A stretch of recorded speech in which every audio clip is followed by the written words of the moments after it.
Dream Theater return, Jake E. Lee finally speaks out, and Iron Maiden bring the Future Past tour to the United States, while everyone is freaking out about fake Maiden news.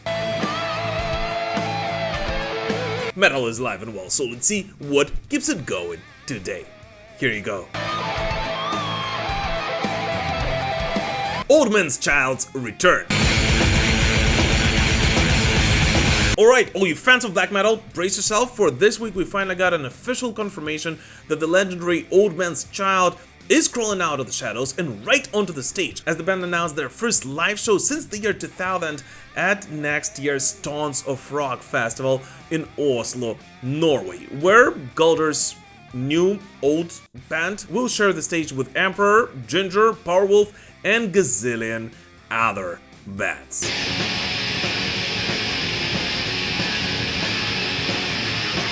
Commenting on Old Man's Child's return, Story of Iron Festival said the following: Old Man's Child return to the stage and you will first see them at Story of Iron. We're thrilled to announce the long-awaited return of Old Man's Child, the legendary Norwegian melodic black metal band. The band woke up in autumn 2024 from hibernation, which makes this reunion at Story of Iron even more significant. The performance will be a defining moment, and we can expect a powerful setlist that showcases the band's unique blend of melodic and brutal black metal. Don't miss this historic concert at Story of Iron and join us in celebrating the return of an iconic black metal band.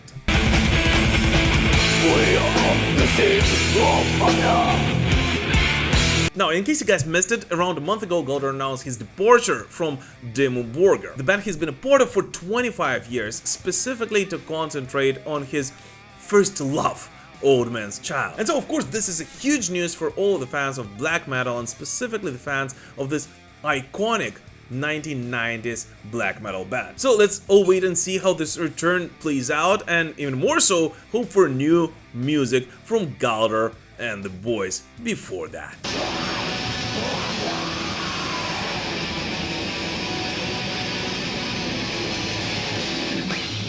By the way guys, here I just have to remind you that only around 30% of the people who watch my videos are actually subscribed to the Metal Pilgrim channel. So if by any chance you still haven't done so, and especially if this is not the first video you're watching on the show, I would really appreciate it if you would consider subscribing right now. Let's continue building this amazing heavy metal community together.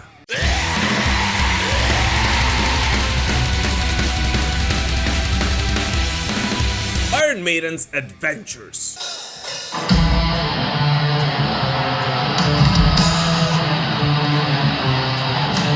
This week, the legendary Iron Maiden have finally brought the Future Past tour to North America. And despite so many fears and speculations online, the American fans' reception of the Deep Cuts tour has been pretty much exactly the same as that of the European and all the other Iron Maiden fans around the globe.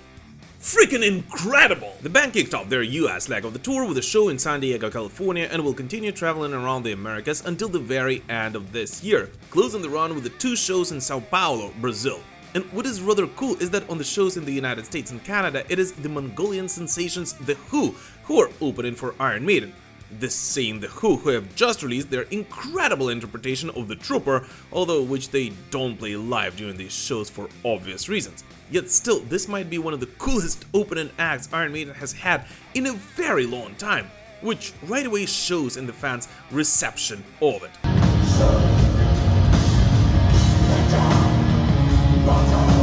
And talking about the fans' reception of the Future Past tour, in all honesty, it still blows my mind to see how well the die-hard Iron Maiden fans respond to the forgotten 1986 classics, which are finally being given justice on this run. And I gotta say that even when it comes to some of the Senjutsu tracks, which the band has been criticized for including in the setlist last year, which once again I don't necessarily agree with, even the highly demanding US crowd seems to appreciate them significantly more the more time passes from the album's release.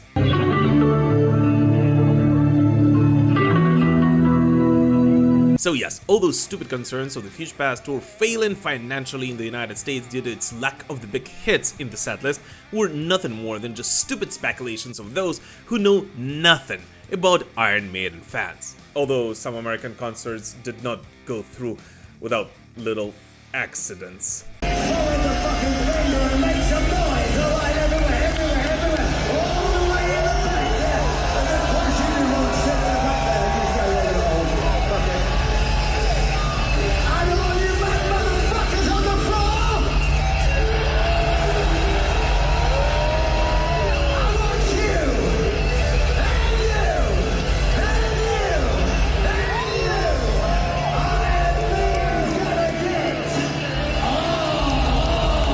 I don't know, I know many people hate seeing Yannick doing this, but in all honesty, I simply love it. It gives Iron Maiden concerts this childish fun. Although I really hope that everyone is safe and at least some Iron Maiden fans have gone home with a pretty cool souvenir.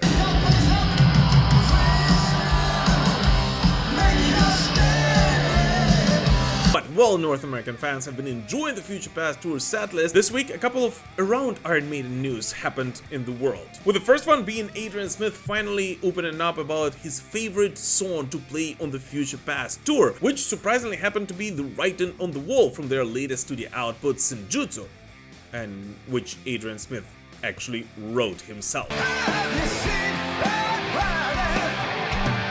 But in addition to all that, thousands of Iron Maiden fans, including myself at first, and what is more importantly pretty trustworthy media, have bought some fake Iron Maiden news, particularly the ones about Netflix releasing an Iron Maiden documentary titled Run to the Hills in March of 2025.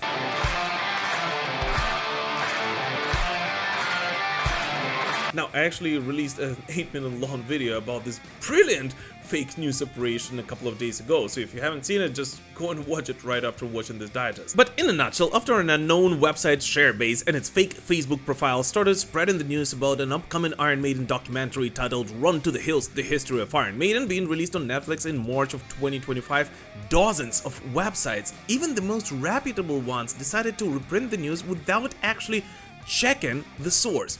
And the thing is that there have been absolutely zero confirmations from neither Iron Maiden nor Netflix that even a tiny bit of this news spread by the website Sharebase were even partially true. And even more, if you ask ChatGPT to write a press release for an upcoming Iron Maiden documentary on Netflix next year, you'll see that it will use pretty much exactly the same structure and adjectives as the original article posted by this fake website. So I believe that unless James Hetfield leaves Metallica tomorrow and Netflix announces at least one of the dozens of documentaries which according to this website they are planning to release next year, we probably shouldn't trust a website built on a free WordPress theme in a matter of a couple of hours and his rock journalist Jerry, who seems to have the craziest insights in the world. And so yeah, despite the whole fact that yes, there is a chance that a new Iron Maiden documentary is actually coming to us next year, sadly, or not so sadly actually, this particular piece of news was actually 100% fake.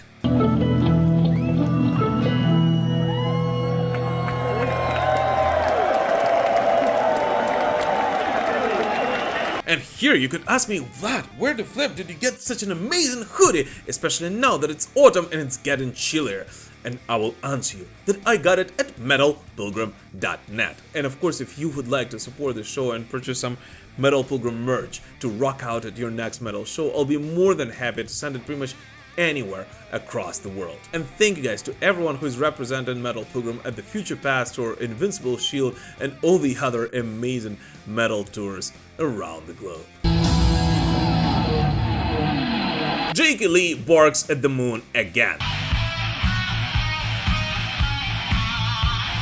The legendary guitarist who gave Ozzy Osbourne's Bark at the Moon and the Ultimate Sin albums their iconic sound, J.K. Lee finally has some exciting news for his fans. After a few months of health issues that had him off the radar, J.K. finally confirmed that he's on the mend and shredding again. In a new interview with Tone Talk podcast, the legendary guitarist confirmed that he's no longer suffering from the carpal tunnel syndrome, and even more, confirmed that he's picked up the guitar once again. I am playing again. I have been for about 2 months maybe, and I want to go out and do a tour.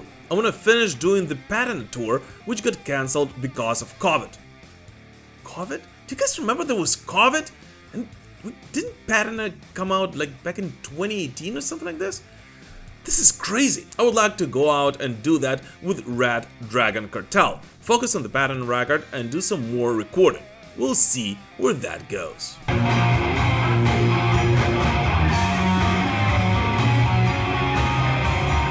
And this of course is just great news, since I'll be honest with you, I think that J.K. Lee is one of the most underrated metal guitarists in the world. For what he's done on Bark at the Moon and The Ultimate Sin is simply incredible. And let's not forget whom he had to follow and what kind of shoes he had to fill. And even more, I think that Jake definitely deserves to be inducted into the Rock and Roll Hall of Fame together with Ozzy Osbourne next week. And I truly hope that this guitarist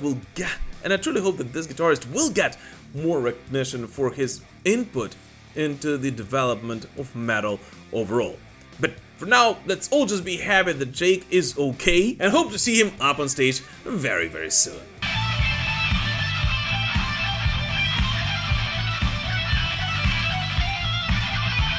And by the way, what do you guys personally think about Jake E. Lee? And is he among your favorite Ozzy Osbourne guitarists or not?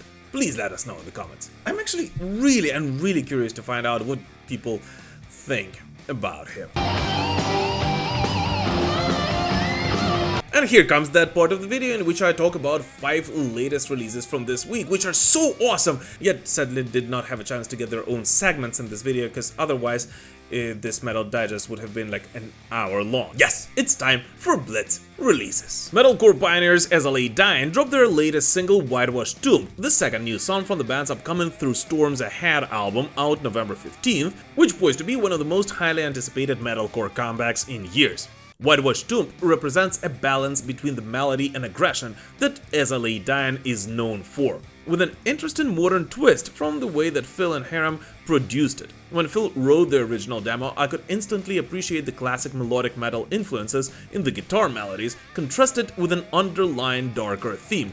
So lyrically, it seemed fitting for me to focus on the metaphor of a whitewashed tomb. It is something clean and beautiful at a first glance until the darker, hidden side is revealed. I also love what Ryan Neff added to solidify that sense of contrast vocally as well, said the band's frontman Tim Lambesis about the track.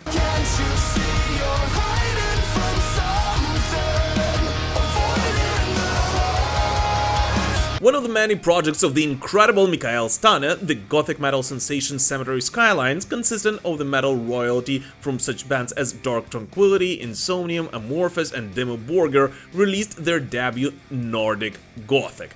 And it is enchantingly beautiful. Overall, I have to say that I absolutely love how 2024, in addition to giving us some of the best classic heavy metal albums in decades, also marks a true return to form for gothic metal. Super excited to see how this project will unfold in the future. Behind the line. Gravedigger, of whom we spoke quite a lot in our previous Metal Digest, released the first single from their upcoming Bone Collector album titled Kingdom of Skulls. And this song is exactly what the band has promised us in their initial press release. A true old-school German-style heavy metal, which once again shows why Gravedigger is one of the most consistent Teutonic metal bands out there.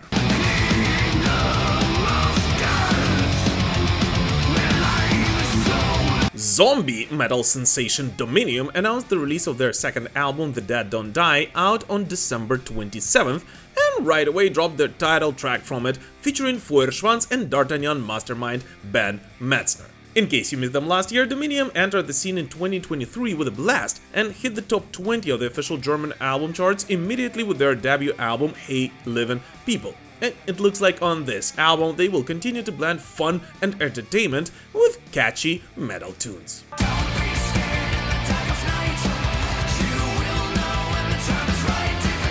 Distant released their new single Torturous Symphony featuring Trivium frontman Matthew K. Heafy, the first of the upcoming EP Tsukuyomi The Origin, which should feature 7 brand new tracks alongside 6 revamped versions of songs from their debut EP of almost the same name.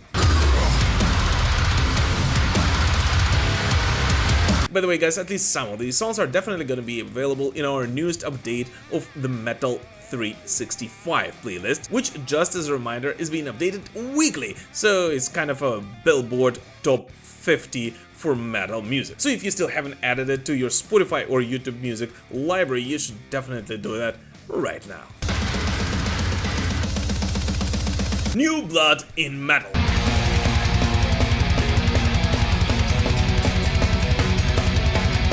Alright guys, so for the longest time ever, you've been asking me to give more spotlight to new bands And I thought that there's no better way to do that in our Metal Digest. So this week we're launching a new segment titled New Blood in Metal, in which from time to time I'll be giving spotlight to the bands which, you might not hear of otherwise. And so today I'm more than happy to start with a band which, I actually only heard of this week, because it was this week that they released their debut material, yet which has right away resonated quite a lot with me because of what their music stands for and what it represents. The breath of fresh air in black metal, the band Floscule.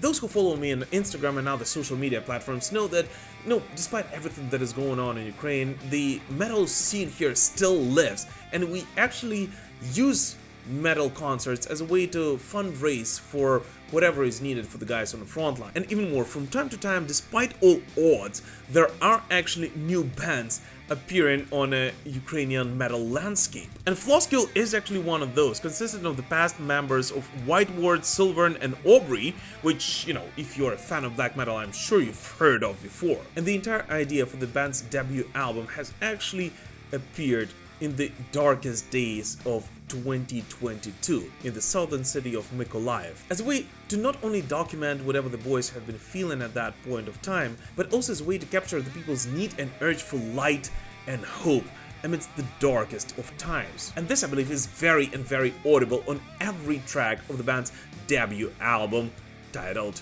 Ye. Formed in the heroic city of Mykolaiv and recorded amidst the backdrop of rocket strikes, drone attacks and artillery shelling, this album both melds traditional Ukrainian elements with contemporary sensibilities.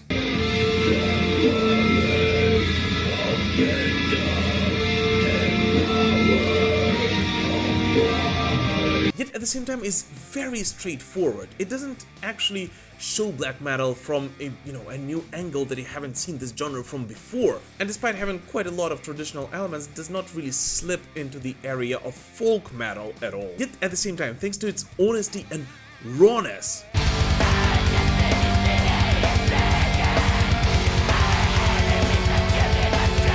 Floscule's sound is both modern and atmospheric at the same time, which I believe is something that most modern metal bands actually do lack. So yeah, if you're a fan of black metal and you're looking for new bands to explore in the genre, or if you are one of those people who want to dive deeper into the darker side of metal,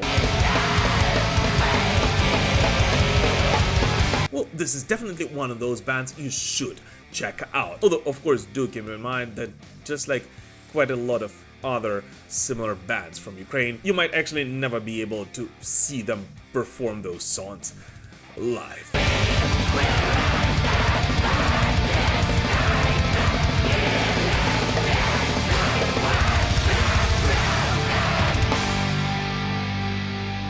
At Infinitum's new chapter.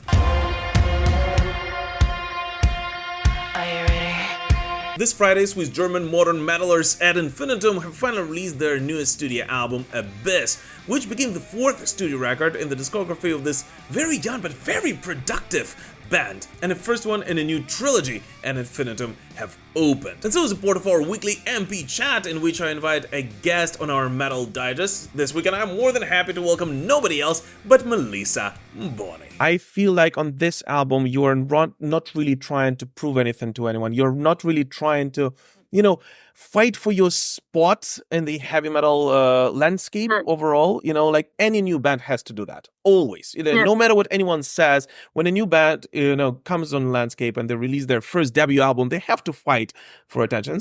And that's okay. That's absolutely normal. This one, you don't really. And I feel like it feels like you are doing whatever you want. I think you described it perfectly. We had, for the first three records, we started a certain way with a certain sound. And then we sort of, we knew that some people had expectations and that maybe we should do this and maybe we should do that. And some people do this, maybe we should do that. This time we really went only with what we wanted to do. And also, we knew that some people would not like it at all. We knew that some people would not think it's metal. But truly, that's what we enjoy so much. Creating and playing on stage, that it just makes sense. And I feel like it's just it would be an advice that I would give to any band who is trying to find their sound, like to just leave out all the outside expectations and just think, gather yourself and think, okay, what do we want to play on stage, and what do we want to create and to hear? And okay, maybe this song, for example, tomorrow, at the time we record this, tomorrow we will release Surrender, which is a song that when we created it, we thought there's a lot of people who are going to be pissed off, but we love it so much that it doesn't matter. I think that's the problem when with any band reaching a certain status, gaining a certain fan base already, and what is most importantly started being labeled as a certain particular subgenre of metal. Like the moment you receive a label of you are a symphonic metal band, that's it. You either have to break it right away by releasing something new, or you kind of have to adhere to it and go with the flow with it and get stuck in that tunnel of symphonic metal kind of forever. And I think it's risky what you guys did, but I really respect it. Thank you. Yeah. But I think another good example is Within Temptation, when you look at their first album versus what they're doing now, and they made it so well. By the way, the full interview with Melissa about Ad Infinitum's Abyss, the future of this band, and the many other projects Melissa is part of is actually already available on our second channel, MP2. So make sure to check it out. And of course, don't forget that the new Ad Infinitum album, Abyss, is already out on pretty much all of the streaming platforms. So if you're a fan of modern metal, definitely make sure to check it out. But it falls down. Some of you guys have been asking me to do that for quite a while, so I just want to let you know that we finally opened our Discord server. So now all the metal pilgrims have yet another place to hang out and chat and, talk about pretty much anything related to metal. So if you do use Discord, just know that the link to the server will be in the description to this video. Dream Theater returned. Yes, I can't believe it, but it looks like this week our segment we've been running for a while, titled Dream Theater would announce anything but a new album, has finally come to an end. Because it actually happened. Dream Theater did announce their new studio record.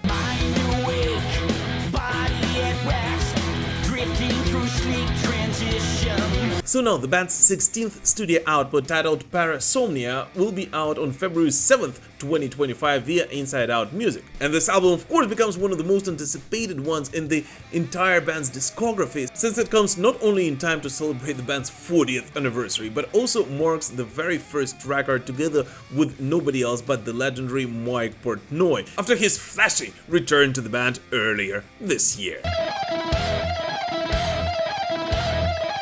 The new album, Parasomnia, was produced by guitarist John Petrucci, engineered by James Jimmy T. Maslin, and mixed by nobody else but the legendary Andy Sneap, whom, of course, most of this channel's viewers know as the producer of Judas Priest, Accept, Saxon, and of course the touring guitarist for the legendary Metal Gods. And this is what the label's press release says about Parasomnia. From the opening track In the Arms of Morpheus to the closer, The Shadow Man Incident, Dream Theater returns with a collection of songs that showcase what has earned the band a loyal following for 4 decades.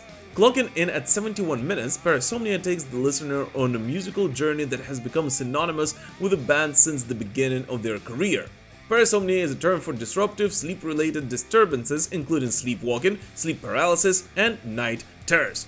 Songs like A Broken Man, Dead Asleep, Midnight Messiah, and Band the Clock all build upon the themes brought on by the album title. The first single, Night Terror, is a musical thrill ride, captured in just shy of 10 minutes listening experience.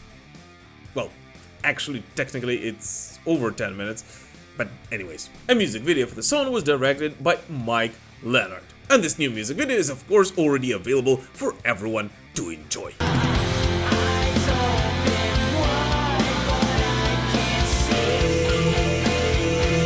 Now, the funniest thing is that despite being whopping 71 minutes long, Parasomnia actually only offers 8 new tracks, with Night Terror, released earlier this week, being by far not the longest one. As for example, the band's outro, The Shadow Man Incident, will be more than 19 minutes long. which although still doesn't make it the longest song Dream Theater ever released. By far. But anyways, as most of you guys most likely know, I actually released a rather long reaction/review video of the first single the band has released 2 days ago. And one of the reasons why I actually don't want to do that is that because I kind of think that this new track might not actually be indicative of the direction the band will take on this new record. As this new song, as fun as it was in fact a rather safe choice for Dream Theater. It was the song which, at least I hope, was simply meant to showcase that the chemistry which has made Dream Theater who they are today is back, which in my opinion was exactly what has been needed from the first comeback single. And so at this point we can only guess what this new album will actually sound like. Although it looks like at least some of us might be able to get a little taste of it sooner than February next year. Just as a reminder, on October 20th, Dream Theater will kick off their 40th anniversary tour with a show in London at the O2 Arena, going all around Europe, after which the band will visit South America and then kick off the North American leg of the tour right before the release of the band's 16th studio album. And given the fact that the band will be pretty busy in the coming month and they will have to fuel the interest for this upcoming tour, I guess we will get to hear more singles from this upcoming studio record very soon. Which, in all honesty, I'm actually really excited about. But anyways, what new music did you listen to this week? Please let us know in the comments. As always, thank you so much for watching this video, guys, but more than anything, thank you so much for supporting me, this show, and my country, Ukraine, through this very difficult time. Just know that your support means the world to me and all Ukrainian metalheads. See you in the next video, and guys, as always, please don't forget to like this video, comment under it, and, subscribe to this channel if you still haven't done so. We will prevail. Slava Ukraini!